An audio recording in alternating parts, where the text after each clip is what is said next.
Hoy en la enseñanza vamos a estar en el capítulo 8 del Evangelio de Juan. Quiero animarte y invitarte a abrir tu Biblia. En el capítulo 8 de Juan vamos a estar viendo algunos pasajes aquí, continuando nuestro estudio. Hemos estado viendo en cada clase, cada devocional, un capítulo en cada sesión, y estamos en el capítulo 8. Vamos a continuar este día con este estudio. Yo sé que va a ser un poderoso tiempo, entonces preparen sus corazones, abren sus Biblias en Juan capítulo 8. Vamos a continuar este estudio de este hermoso evangelio que, como les estoy diciendo, cada frase, cada versículo en el evangelio de Juan merece años y años de estudio de nuestras vidas, pero queremos empezar aquí nuevamente en el capítulo 8, y algo impactante, no estaba considerando eso, algo impactante acerca del Evangelio de Juan. No sé si has podido ver eso en los otros capítulos, pero es que en este Evangelio estamos viendo muchas experiencias de Jesús con otras personas. ¿Qué quiero decir? Quiero decir que estamos viendo en esos capítulos que hay un énfasis sobre los individuos. Lo que hemos estudiado en el capítulo 3, hemos visto a Jesús, su encuentro con Nicodemo. En el capítulo 4 hemos visto el encuentro de Jesús con la mujer samaritana en el pozo. En el capítulo 5, el hombre enfermo que está al lado del estanque de Bethesda. Y ahora en el capítulo 8, en esta primera parte, vamos a tomar nuestro tiempo aquí. En esta primera parte vamos a ver el encuentro de Jesús con la mujer adúltera. Si tú recuerdas esta historia, el evento en la vida de Jesús, él va a tener un encuentro con esta mujer aquí en el capítulo 8. Entonces es interesante, solo toma nota de eso. En el Evangelio de Juan estamos viendo un énfasis sobre los individuos, los encuentros de Jesús que él tiene con esas personas, y va a continuar en los otros capítulos, ¿no? Vamos a ver el ciego de nacimiento y todo lo que Jesús está haciendo, pero es muy importante tomar nota de eso. Y quiero mostrarles algo muy poderoso e interesante aquí en el último versículo del capítulo 7. Vamos a entrar en el capítulo 8 en la enseñanza, en el devocional esta mañana, pero quiero mostrarles algo poderoso. Mira lo que dice el último versículo en el capítulo 7, en el versículo 53. Terminando el capítulo 7 dice: cada uno se fue a su casa. Cada uno se fue a su casa. Pero ahora mire el primer versículo en el capítulo 8. Y Jesús se fue al monte de los olivos. Subraya eso. Todos se fueron a su casa. Jesús no. Jesús se fue al monte de los olivos. Un lugar muy importante en toda la palabra de Dios. El monte de los olivos. Tantas cosas que suceden en el monte de olivos. Pero creo que podemos ver una diferencia en el corazón de Jesús, en el deseo de Jesús. Vemos que todos se fueron a sus casas, pero aquí en el primer versículo del capítulo 8 dice: Jesús se fue al monte de los olivos. Y yo creo que esta frase habla mucho, nos dice mucho sobre el deseo de Jesús de querer estar con el Padre, pasando el tiempo en oración, en intercesión, pasando tiempo con el Padre. Entonces simplemente quería mostrarles esta frase que puedes tomar nota, porque es interesante. Todos se fueron a su casa, pero Jesús se fue al monte de olivos. El monte de olivos va a ser un lugar muy importante, especialmente en los últimos tiempos, en los últimos días. ¿Por qué? Porque dice la palabra, y quiero darles esta referencia en el Antiguo Testamento, porque es tremenda esta referencia. Toma nota en Zacarías capítulo 14. Quiero leerles los primeros 4 versículos que habla y nos da una mirada de los últimos tiempos y algo que va a suceder en el monte de los olivos. Y porque Jesús se fue al monte de los olivos. Pero toma nota, Zacarías 14, los primeros 4 versículos, dice: he aquí el día de Jehová viene. Hablando de los últimos tiempos. Y en medio de ti serán repartidos tus despojos, porque yo reuniré a todas las naciones para combatir contra Jerusalén. Y creo que más y más estamos viendo eso cumplirse en la tierra. Estamos en los últimos días, estamos en los últimos tiempos. Y dice: y la ciudad será tomada. No es algo muy bonito aquí al principio, pero mira: y la ciudad será tomada, y serán saqueadas las casas y violadas las mujeres, y la mitad de la ciudad irá en cautiverio, mas el resto del pueblo no será cortado de la ciudad. Pero mira el versículo 3 y el versículo 4 aquí en Zacarías 14.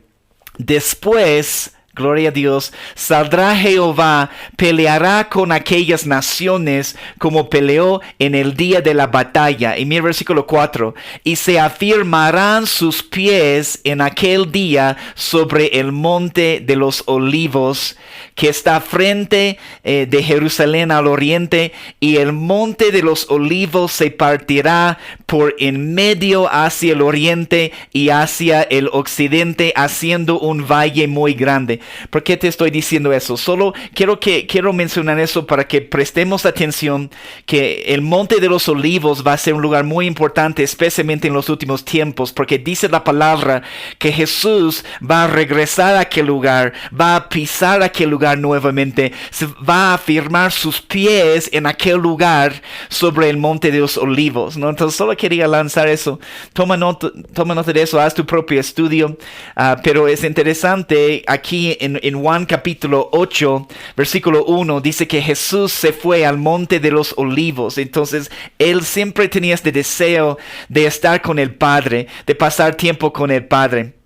Y mira lo que sucede, seguimos leyendo. Y por la mañana volvió al templo, y todo el pueblo vino a él, y sentado él les enseñaba. Estamos en Juan capítulo 8, ahora versículo 3. Entonces los escribas y los fariseos le trajeron una mujer sorprendida en adulterio, y poniéndola en medio, le dijeron: Maestro, esta mujer ha sido sorprendida en el acto mismo de adulterio. Versículo 5. Y en la ley nos mandó Moisés apedrear a tales mujeres. Tú pues, ¿qué dices? ¿Qué dices? Entonces vienen con esta situación, obvio, para tratar de acusarle, a tentarle, atraparle a Jesús, poniéndole en una situación, la verdad, muy complicado, porque la ley es muy clara. La ley es muy clara con respecto a qué debe suceder a las personas que cometen adulterio. Entonces, por un lado tenemos la ley. Entonces Jesús mismo dice, y quiero darle la referencia, en Mateo 5:17, Jesús dice en Mateo 5:17: no penséis que yo he venido para abrogar la ley o los profetas. No he venido para abrogar, sino para cumplir. Entonces, ¿qué situación más difícil le están poniendo al Señor Jesús? Porque Él dice: yo mismo no he venido para abrogar la ley, sino para cumplir la ley. Entonces Jesús está en esta situación complicada, donde tiene que honrar la ley, porque él dijo de su misma boca que quería cumplir la ley, y también que tenía que mostrar misericordia. Tenía que honrar la ley y tenía que mostrar misericordia. Pero nuestro Jesús, que tiene toda la sabiduría en el mundo, una sabiduría perfecta, siempre tiene la respuesta correcta, siempre sabe cómo tocar los corazones de las personas. Y mira lo que sucede. Entonces traen esta pregunta, esta situación, ponen la mujer delante de Jesús sorprendida en el acto de adulterio. Muchos preguntan: ¿y el hombre? ¿Dónde está el hombre? ¿No? Porque también la ley hablaba que las dos personas tenían que ser apedreadas, ¿no? Pero obvio, vemos el corazón de los fariseos. Están simplemente tratando de atraparlo, acusarlo a Jesús. Entonces, tal vez planificando todo eso, ¿no? Traen la mujer está delante de Jesús. Pero ¿cómo responde Jesús en el versículo 6? Mira, Juan 8:6. Mas esto decían tentándole para poder acusarle. Pero Jesús, y toma nota de eso, porque quiero conectar eso con algo en el Antiguo Testamento que es poderoso también. Pero Jesús, inclinado hacia el suelo, subraya eso, toma nota, escribía en tierra con el dedo. Muchos también han tratado de pensar qué es lo que Jesús estaba escribiendo, ¿no? Entonces, pero han tratado de entender. No podemos, bueno, no sé si vamos a saber hasta que hablemos de cara a cara con Jesús y podemos preguntarle. Podemos tratar de pensar y en algunas cosas que podría ser, pero dice que Jesús, inclinado hacia el suelo, escribía en tierra con el dedo. traen esta mujer adúltera que ha sido sorprendida en el acto de adulterio. Pero hay algo mucho más grande que está sucediendo aquí en esta historia y lo que representa también esta mujer. Quiero que pienses conmigo. ¿Sabes que Jesús en venir a la tierra, Jesús en venir a Israel, en realidad, ¿qué es lo que estaba haciendo? Está sorprendiendo y encontrando a todo el pueblo de Israel en un acto de adulterio. Entonces, representa algo esta mujer. De una cierta manera, la mujer puede representar a Israel también, porque Jesús en venir a la tierra y está realmente sorprendiendo y encontrando a todo el pueblo de Israel en un acto de adulterio, espiritualmente hablando. Y dice aquí que inclinado hacia el suelo, escribía en tierra con el dedo. Y también es poderoso considerar algo, quiero mencionar eso y conectar eso con el Antiguo Testamento. ¿Se acuerdan que los 10 mandamientos también, la palabra de Dios nos dice que fueron escritos por el dedo de Dios, que Dios escribió, literalmente el dedo de Dios escribió los 10 mandamientos en las tablas de piedra en el Antiguo Testamento? ¿No? Entonces, ¿te acuerdas que Dios escribió en las tablas 2 veces también? ¿Por qué? Porque la primera vez, bueno, cuando bajó Moisés rompió las piedras, las primeras tablas, que cuando volvió al campamento y ha encontrado al pueblo adorando otro Dios, ha encontrado al pueblo adorando a un becerro de oro. Es más, Dios dijo, deberías volver porque el pueblo ya está adorando otras cosas, ¿no? Entonces, me parece muy, muy impactante e interesante conectar esos 2 pasajes del Antiguo Testamento y lo que sucede con Jesús aquí en el capítulo 8. 2 veces Dios escribió las tablas, en las tablas de piedra, la ley, los 10 mandamientos en las tablas de piedra. Y vemos en este pasaje también Jesús inclinarse 2 veces en tierra para escribir. Entonces, mira lo que dice. Inclinado hacia el suelo, escribía en tierra con el dedo, y como insistieran en preguntarles, se enderezó y les dijo. Y Jesús está en esta situación es complicada, ¿no? Muy complicada, porque ¿cómo va a tratar las vidas de los acusadores de esta mujer? También ¿cómo va a tratar la vida de la mujer? ¿Cómo va a responder el Señor Jesús en esta situación, ¿no? Entonces, fuerte la escena. Entonces, porque es como que Jesús, y mira lo que dice, el que de vosotros, versículo 7, esté sin pecado, sea el primero en arrojar la piedra contra ella. Una escena muy fuerte aquí, porque Jesús básicamente está diciendo a los fariseos, la ley que tú estás tratando de traer sobre esta mujer va a poner la luz sobre ellos, sobre los fariseos. ¿Cómo estás haciendo tú en relación a caminar bajo la ley? La ley que tú estás tratando de traer sobre la vida de esta mujer, ¿cómo estás haciendo tú en caminar bajo la ley en tu vida? ¿No? Entonces, en primer lugar, Jesús tiene que tratar con el corazón de los acusadores. Y responde con esta frase una vez más: el que de vosotros esté sin pecado, sea el primero en arrojar la piedra contra ella. No se olviden, Jesús es la única persona en este momento, por si acaso, que estaba sin pecado en su vida. Jesús no pecó, es la única persona que está sin pecado. Entonces es la única persona que tenía esta legalidad para apedrearla, y él decide no hacerlo. Como vamos a ver, decide mostrar la misericordia y la verdad, pero la muestra misericordia, ¿no? Entonces, y versículo 8, e inclinándose de nuevo hacia el suelo, siguió escribiendo en tierra. Entonces, qué interesante que Jesús escribió 2 veces en la tierra. Y Dios en el Antiguo Testamento escribió 2 veces con su dedo la ley en las tablas de piedra. Qué interesante también. Versículo 9.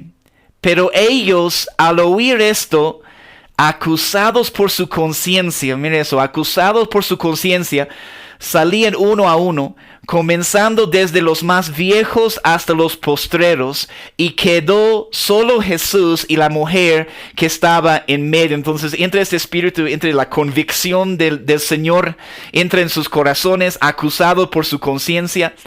Pero mira el resultado, quedó solo Jesús y la mujer que estaba en medio. También algo interesante cuando hablamos de la ley. De acuerdo a la ley necesitaban 2 testigos. 2 testigos tenían que estar de acuerdo en realidad para apedrear a alguien. Jesús entonces en hacer eso sacó un grupo de los testigos de la escena. Sacó todos los fariseos de la escena. Esos testigos que querían apedrearla. Pero Jesús en su sabiduría, en su respuesta, sacó a todo este grupo de acusadores de la escena. Y mira el versículo 10, y se quedó solo con la mujer. Entonces, como les dije, en el Evangelio de Juan estamos viendo estos encuentros de que Jesús tiene con individuos. Hay un énfasis sobre individuos. Nicodemo, la mujer samaritana en el pozo, igual se quedó solo hablando con ella. ¿No? Entonces hay un énfasis que el apóstol Juan está haciendo sobre individuos. Y aquí está Jesús con esta mujer que ha sido sorprendida en el acto de adulterio. Y le dice, versículo 10, enderezándose Jesús y no viendo a nadie sino a la mujer, le dijo, mujer, ¿dónde están los que te acusaban? ¿Ninguno te condenó? ¿Ninguno te condenó? Y ella dijo, ninguno, Señor. Entonces Jesús le dijo, versículo 11, ni yo te condeno. Vete y no peques más. Ni yo te condeno, vete y no peques más. Jesús mostrando misericordia en primer lugar, pero también es el Dios de la verdad, es el Dios de la verdad. En diciendo, vete y no peques más. No solo dice, ni yo te condeno, que tengas un buen día. No, dice, ni yo te condeno, pero vete y no peques más. Muestra misericordia, pero también muestra la verdad. Entonces, no sabemos, una vez más, lo que Jesús estaba escribiendo en la tierra, pero una vez más, para mí es interesante conectar lo que Jesús hace aquí con su dedo, porque Jesús está escribiendo, no sé, con su dedo o con otra cosa, no, pero su dedo es el dedo de Dios. Entonces, qué interesante conectar eso, lo que Jesús está escribiendo aquí, y conectar eso con los 10 mandamientos en las tablas de piedra en el monte con Moisés, porque el dedo de Jesús es también el dedo de Dios, porque Jesús es Dios. Entonces Dios escribiendo los mandamientos con su dedo en el Antiguo Testamento, Jesús tal vez, no sé, interpretando los 10 mandamientos aquí con su dedo, pero bajo una nueva luz de misericordia y gracia, ¿no? Pero es una tremenda escena aquí en la palabra de Dios, este encuentro que Jesús tiene con esta mujer. Pero continúa el capítulo después. En el versículo 12, mira lo que dice Jesús. Otra vez Jesús les habló diciendo... Y toma nota de esta frase, yo soy la luz del mundo. Yo soy la luz del mundo. El que me sigue no andará en tinieblas, sino que tendrá la luz de la vida. La luz de la vida. Jesús es la luz del mundo. Y Él quiere brillar a través de nosotros para que nosotros podamos ser luz en este mundo también. No es nuestra luz, hermanos. En otro momento Jesús dice, vosotros sois la luz del mundo. Es su luz brillando a través de nosotros. Somos los vehículos, somos los instrumentos, las vasijas que Dios quiere usar para hacer su obra en esta tierra. Entonces, el mundo no necesita más tinieblas, necesita la luz de Jesús. Esta es la respuesta, la presencia en la palabra de Dios, la luz brillando en medio de las tinieblas. Entonces, el Señor te necesita como instrumento. El Señor te necesita en esta tierra, en tu nación, en el lugar donde estás, en tu casa, en tu trabajo, en la calle. Él te necesita para que su luz pueda brillar a través de tu vida. Escucha este pasaje también, Primera de Juan, capítulo 1, versículos 5 a 7. Primera de Juan 1, 5 a 7, dice la palabra, ese es el mensaje que hemos oído de Él y os anunciamos. Dios es luz y no hay ningunas tinieblas en Él. Si decimos que tenemos comunión con Él y andamos en tinieblas, mentimos y no practicamos la verdad. Pero si andamos en luz, como Él está en luz, tenemos comunión unos con otros y la sangre de Jesucristo, su Hijo, nos limpia de todo pecado. Entonces, tenemos que caminar, hermanos, como hijos de luz. No queremos caminar en tinieblas, en pecado. Pero Jesús declara una vez más que Él es la luz del mundo. Él es la luz del mundo. Queremos practicar la verdad. Queremos caminar en la luz. Entonces, si queremos caminar en la luz, tenemos que seguirle a Jesús. No queremos andar en tinieblas. Queremos caminar en la luz. Él es la luz del mundo. Y dice aquí, el que me sigue, versículo 12, el que me sigue. Esta palabra, esta frase significa acompañar como seguidor, ser un discípulo. Un discípulo de Jesús es alguien que va a permanecer en la palabra, ¿no? Entonces, sigue la conversación aquí que Jesús tiene con los fariseos, ¿no? Entonces, podemos saltar un poco aquí. Versículo 13, seguimos leyendo. Entonces los fariseos le dijeron, tú das testimonio acerca de ti mismo, tu testimonio no es verdadero. Tengo algunas otras cosas que quiero enseñarles en esta última parte de la enseñanza y devocional, pero déjame siempre leer la palabra un poco, porque yo creo que en solo leer la palabra muchas veces no necesitamos tal vez mucha enseñanza o señalar muchas cosas. A veces tenemos que simplemente leer la palabra, encontrar nuestro deleite en leer la palabra. Entonces simplemente escucha y recibe la palabra de Dios esta mañana. Entonces los fariseos le dijeron, tú das testimonio acerca de ti mismo, tu testimonio no es verdadero. Respondió Jesús y les dijo, aunque yo doy testimonio acerca de mí mismo, mi testimonio es verdadero, porque sé de dónde he venido y a dónde voy. Pero vosotros no sabéis de dónde vengo ni a dónde voy. Vosotros juzgáis según la carne. Yo no juzgo a nadie. Y si yo juzgo, mi juicio es verdadero. Porque no soy solo yo, sino yo y el que me envió, el Padre. El Padre. Dice en otro versículo aquí, 19, si a mí me conocieses, también a mi Padre conoceríais. Entonces, en el versículo, saltamos al versículo 28. Dice aquí la palabra, déjenme saltar aquí, versículo 28. Les dijo pues Jesús, cuando hayáis levantado al Hijo del Hombre, entonces conoceréis que yo soy, y que nada hago por mí mismo, toma nota de eso, nada hago por mí mismo, sino que según me enseñó el Padre, así hablo.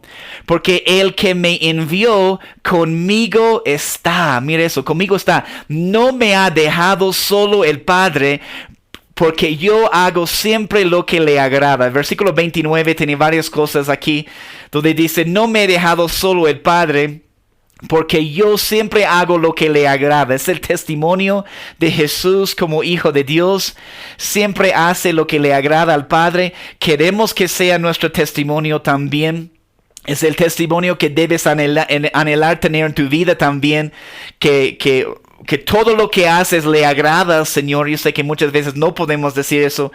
Cuando caemos en pecado, hacemos muchas cosas tal vez en nuestra vida que no le agrada al Señor.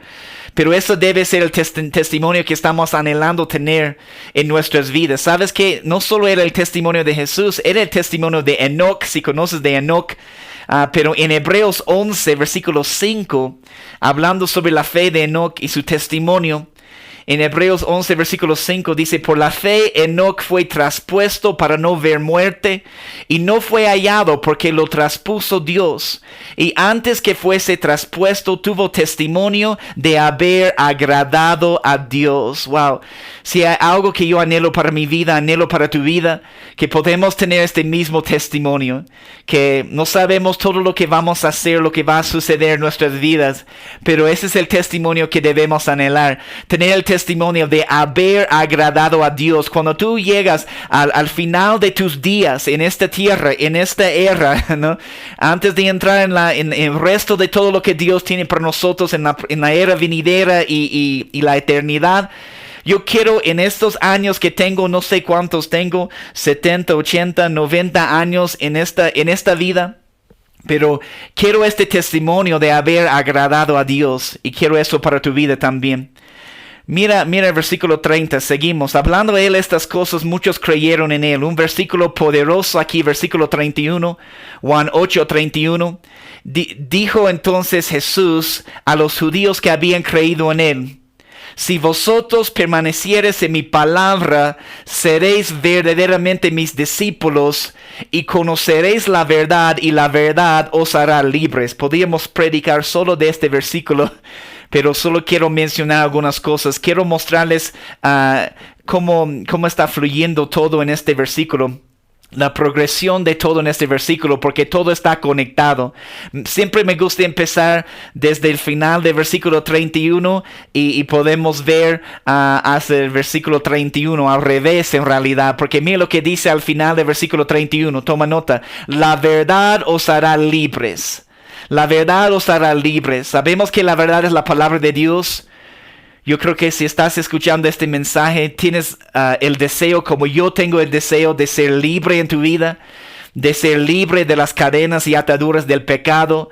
Entonces tenemos el deseo de ser libres. Entonces eso es hermoso. Pero mira lo que dice: es la verdad que nos hace libres. Pero para que esto suceda, tenemos que conocer la verdad. Tenemos que conocer la verdad. Y para conocer la verdad tenemos que ser verdaderos discípulos. Y para ser verdaderos discípulos tenemos que permanecer en la palabra. ¿Se dan cuenta cómo todo eso está conectado? Entonces, si tú quieres lo que sucede al final del versículo 32, si tú quieres caminar más libertad, no vas a poder lograrlo sin hacer lo que dice al principio de 31, permanecer en la palabra de Dios. Porque la palabra es la verdad. La verdad es una persona y es el Señor Jesús. Y tenemos que permanecer en la verdad cada día si queremos experimentar una verdadera libertad en nuestras vidas. Algunas otras traducciones dicen: si se mantienen fieles a mis enseñanzas, si obedecen mis enseñanzas. Un verdadero discípulo se mantiene fiel y obedece a las enseñanzas de Jesús. Un verdadero discípulo no es alguien que solo está escuchando la palabra y no caminando en la palabra. Es alguien caminando en la palabra cada día de su vida. Tenemos que permanecer en la palabra de Dios. Es lo que estamos tratando de hacer en este estudio del Evangelio de Juan. Permanecer cada día estudiando un capítulo en este Evangelio para permanecer, vivir y morar en la palabra de Dios. En la palabra de Dios, ¿no? Entonces, es poderoso este versículo. Sigue hablando aquí, versículo 33, le respondieron: linaje de Abraham somos, y jamás hemos sido esclavos de nadie. ¿Cómo dices tú, seréis libres? Jesús les respondió: de cierto os digo que todo aquel que hace pecado, esclavo es del pecado. Y el esclavo no queda en la casa para siempre, el hijo se queda para siempre. Entonces, hablando de la esclavitud del pecado en nuestras vidas, hermanos, les digo, una de las pruebas más fuertes que nos muestra que sí somos salvos es que no estamos cómodos en nuestro pecado. Creo que les dije en otra enseñanza que una de las pruebas más fuertes que nos muestra que somos salvos es que nunca más en nuestra vida vamos a ser pecadores exitosos. ¿Qué significa pecadores exitosos? Que vamos a estar cómodos en nuestro pecado. Si realmente tienes el testimonio del Espíritu Santo viviendo en ti, aunque hay tentación, aunque vas a caer en pecado, aunque vamos a tener que levantarnos nuevamente, pero la prueba es que nunca vamos a estar completamente cómodos en nuestro pecado, porque hay algo dentro de nosotros. Tenemos la convicción del Espíritu Santo. Y Jesús quiere liberarnos de las ataduras de la esclavitud del pecado. Porque miren lo que dice en este tremendo pasaje, en versículo 36. En este capítulo es tan denso el Evangelio de Juan. Hay tantas cosas, por ejemplo, en este capítulo 8.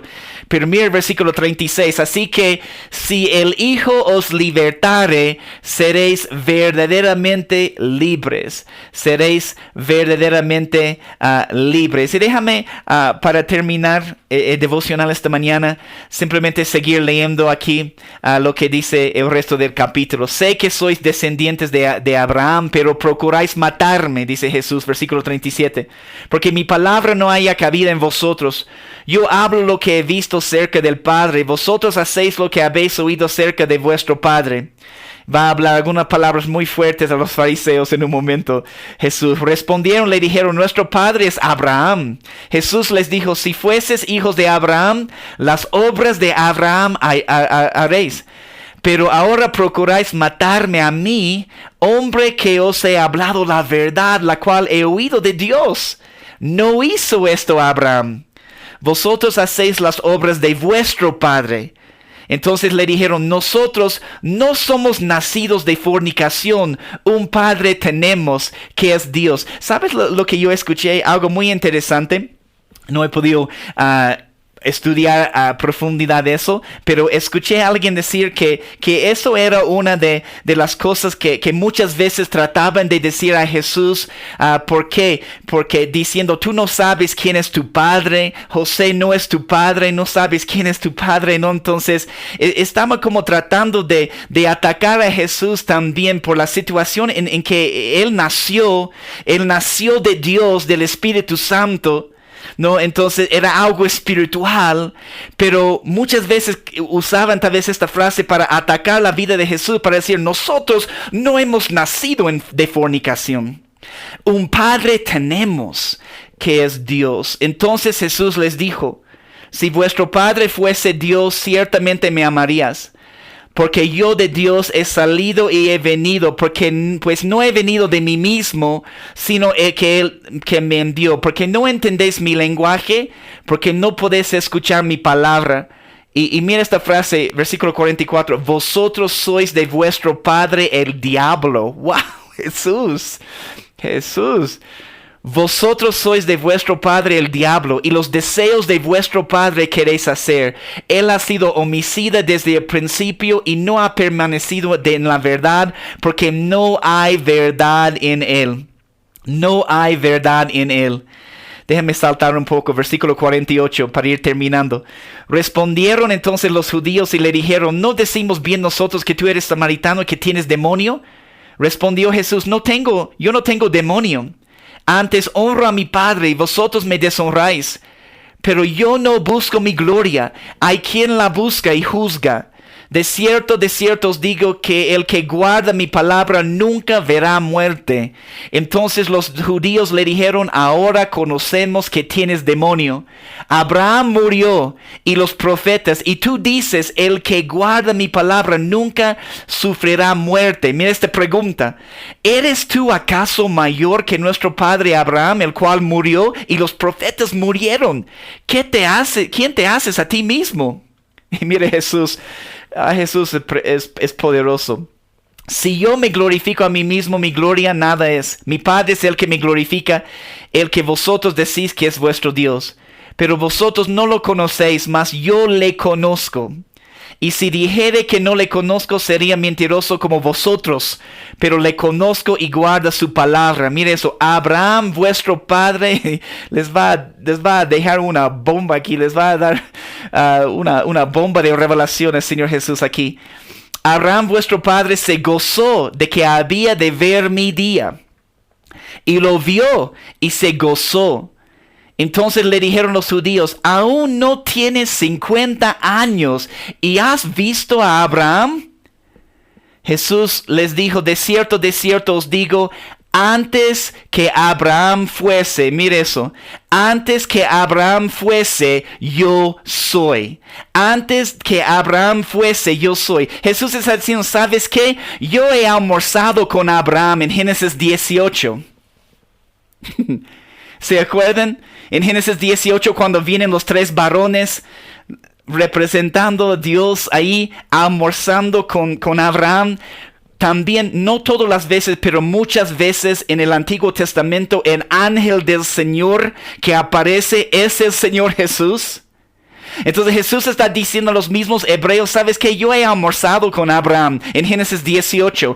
Antes que Abraham fuese, yo soy. Bueno, no les ha gustado eso. ¿Por qué? Tomaron entonces piedras para arrojárselas, pero Jesús se escondió y salió del templo y atravesando por en medio de ellos, como ha sucedido, no sé, pero se fue porque no era su tiempo. No podían echarle mano porque no era su tiempo. Querían matarle cuando él dijo, antes que Abraham fuese, yo soy. Qué poderosas cosas el Señor quiere mostrarnos en este capítulo. Déjame terminar la enseñanza hoy, hermanos, dándoles un repaso de algunos de los puntos importantes en este capítulo de 8 del Evangelio de Juan. Tú puedes seguir estudiando, leyendo todo este capítulo, pero hemos visto el encuentro de Jesús con la mujer adúltera que está delante de Jesús, que Él la muestra misericordia, pero también la verdad.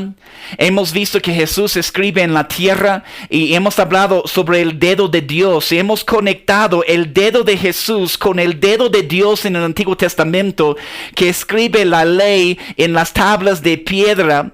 Entonces hemos confirmado aquí Jesús por su misma boca que Él es la luz del mundo.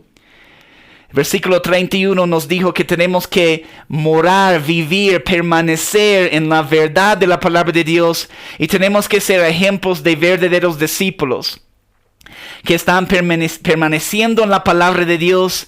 Estamos haciendo nuestra residencia en la palabra de Dios. Yo sé que he saltado varios versículos. Les animo a tomar el tiempo hoy y leer con más detalles todo este capítulo 8 del Evangelio de Juan. Pero qué precioso tiempo. Jesús, gracias por un día más de poder recibir la revelación de tus escrituras.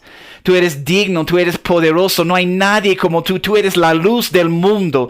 Tu dedo, Señor, escribe los misterios del Padre. Gracias que podemos recibir esta revelación y permanecer en la palabra de Dios. Tú eres digno, Señor. Queremos ser ejemplos de verdaderos discípulos. Gracias por tu enseñanza. Tú eres la luz del mundo y queremos que tu luz brille a través de nosotros. Te damos gracias por esta enseñanza hoy en el capítulo 8. Te amamos tu palabra. Tu palabra es lámpara a nuestros pies, dice Salmo 119. Es lumbrera para nuestro camino. Trae más luz sobre nuestras vidas cada día. Te amamos. En tu nombre oramos, Jesús. Amén.